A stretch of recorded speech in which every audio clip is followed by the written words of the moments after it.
everybody, this is the Victron. So, the concept of the buddy cop comedy has basically been around for about 40 years plus. And this movie could have been made 2003, it could have been made 1993, it could have been made 1983, and it could have been made with different participants. It's just in this case that we have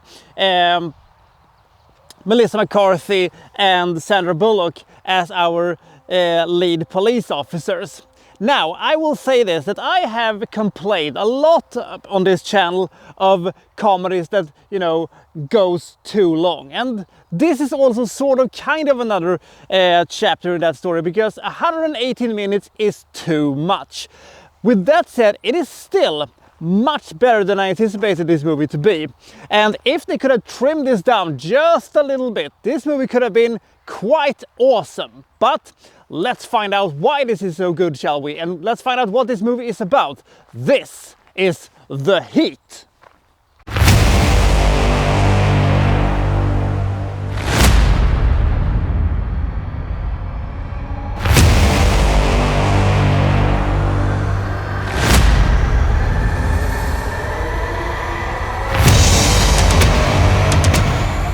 So Sandra Bullock plays FBI agent Ashburn, and she's a, you know, straight-laced, by the book, and about as dry as you can come when it comes to the FBI. She's also, however, a bit of a show-off and being a bit smug about it, which is one of the reasons why she isn't that popular with the rest of her colleagues, and also why she isn't exactly the first candidate for getting this, you know, big promotion that is coming up. But if you can go up to Boston and take down this drug dealer called Larkin, maybe she can get that promotion.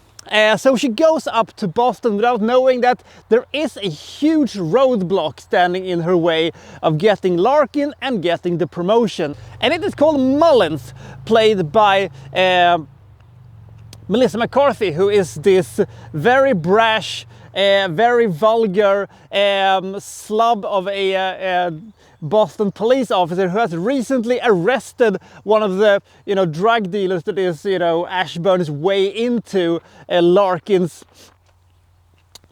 organization. So after a bit of a turf war and a bit of bickering between the two women, they are of course forced to work together because of reasons, otherwise we wouldn't get any movie. And they of course will spend lots of time arguing with each other, getting annoyed by the quirks of one another, and generally finding new and interesting ways to dislike each other. Will they eventually become friends, and will they, you know, learn something from one another, and will they be able to crack this case, and who is this Larkin anyway? That's what we're gonna find out. It's not very original when you're thinking about it. This movie could have been played virtually by anybody at any given time, and it would have almost kind of worked regardless, because, you know, putting, you know, people in a juxtaposition towards each other when they are so different from each other have a tendency of working. Now, I will say this, if this movie would have been just Melissa McCarthy, it would have been almost unwatchable, because Melissa McCarthy is essentially a bottle of crème de yvette. It is a kind of a nice with a, you know, a sip or two, but it becomes too much after a while, and you get, whoa, Jesus Christ. Sandra Bullock is essentially a bottle of cava. One or two sips is kind of okay, but then it gets bone dry and you get, whoa. But mixing them together and you get this awesome, fantastic drink that is refreshing and just perfectly balanced. They balance out each other in such a great way, and their fantastic chemistry together make you actually like both of these characters in a very, very effective way. And the banter and the bickering they have in the first third of this movie is great. Melissa McCarthy has some absolutely great singers, and the interactions and the unpredictability and what she's going to do, you know, next time she's going to do something is really fun and entertaining. And the movie moves on pretty nicely, and you know, we have some decent action sequences, and we have some tense moments, and we have some fun moments, and the movie is mainly very, very funny and well produced, and it's good.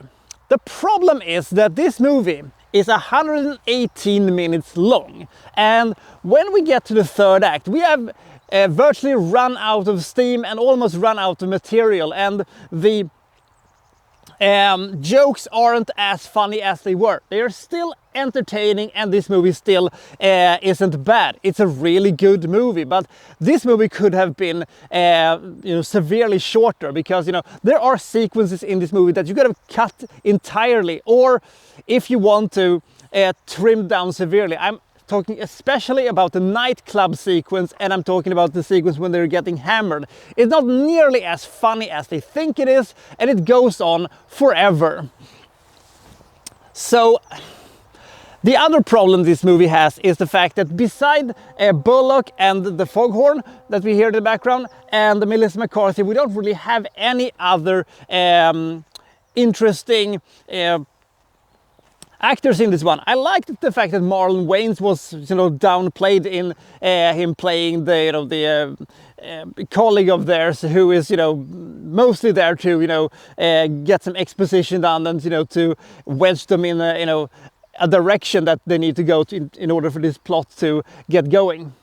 We have an interesting, at least on paper, gallery of characters, which they could have done lots of fun things with.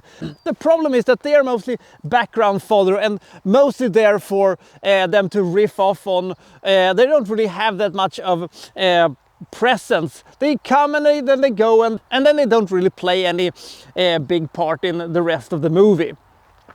But The Heat is a good movie. The Heat is a fun action comedy, even though it should be said that it is more skewed towards the comedy rather than the action, which may be one of the reasons why it sometimes can be a little slog to get through. If you want to see a movie that is similar to this one, but better, I would suggest you watch the movie The Spy Who Dumped Me, which is more of an action comedy rather than a comedy with action, which this is.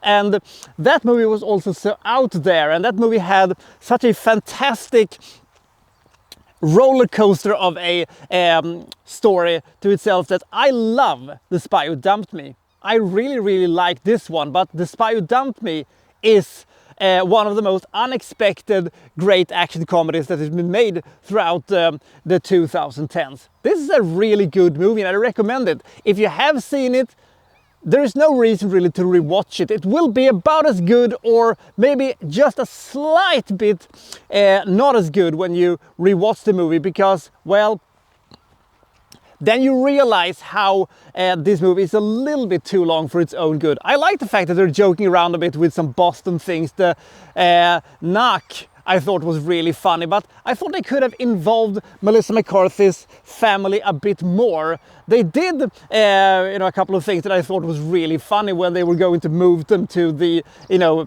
secret locations when the heat was coming down on them. That was kind of funny with the suitcase thing and stuff like that, but you could have done more.